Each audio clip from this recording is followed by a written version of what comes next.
আজকে বানাবো ডিমের টক তরকারি। এখানে লাগবে ধনিয়া পাতা দিব লাস্টে, পেঁয়াজ, টমেটো, কাঁচা লঙ্কা, এখানে আলু সিদ্ধ করে রাখা আছে। তো চলো দেখতে থাকি। প্রথমে ডিমগুলি আগে ভেজে নিই।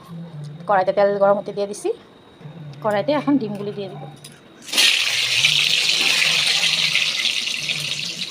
হলুদ, সামান্য পরিমাণে লবণ দিয়ে প্রথমে ডিমগুলিকে ভেজে নেবো ভালো করে।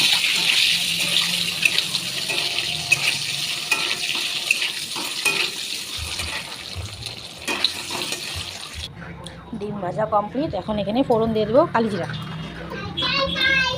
চলো দেখতে থাকো কীভাবে বানাই। কালিজিরা ফোড়ন দিয়ে দিলাম।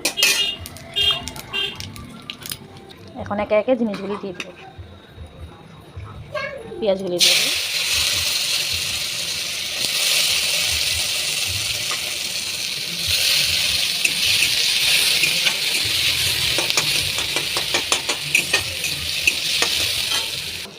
পেঁয়াজগুলি একটু ভাজা ভাজা হচ্ছে, যখন একটু ভাজা ভাজা মানে একটু গন্ধ পাবা পেঁয়াজে যে একটু ভাজা ভাজা হচ্ছে, তখন টমেটোগুলো দিয়ে দেবে। এখন টমেটোগুলো দিয়ে দিলাম, দিয়ে কাঁচা লঙ্কাগুলোও দিয়ে দেবে। যে যেরকম ঝাল খায় ওরকম দিবা। আমি গোটা গোটাই দিচ্ছি, কারণ তোমার শুকনো লঙ্কার গুঁড়াও দেওয়া হবে। তো এখন এটা মশলাগুলি দিয়ে দিই একে একে। লঙ্কার গুঁড়া,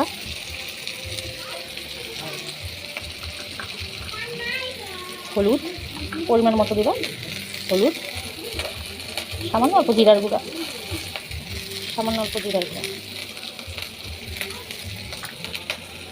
পরিমাণ মতো লবণ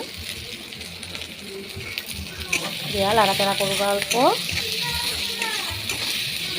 সামান্য পরিমাণে একটু জল দেবো, নাহলে মশলাগুলি পুড়ে যায়। সামান্য পরিমাণে একটু জল দিয়ে এটা ভাজা দেবো।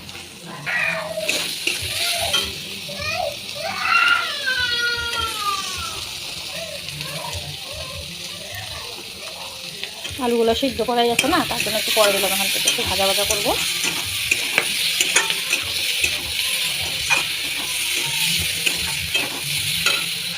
সামান্য পরিমাণে একটু আমি জল দিচ্ছি। আলুগুলো একটু ভাজা ভাজা হওয়ার পরে আরেকটু জল দিয়ে একটু ভেজা দেবো, তাই টমেটোগুলো সিদ্ধ হওয়ার জন্য।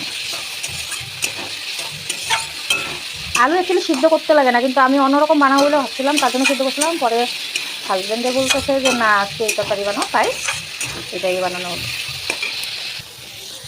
আমার ঢাকা দিতে লাগে, এমনি টমেটো সিদ্ধ হয়ে গেছে। এখন আমি টমেটো জল দিয়ে দিব।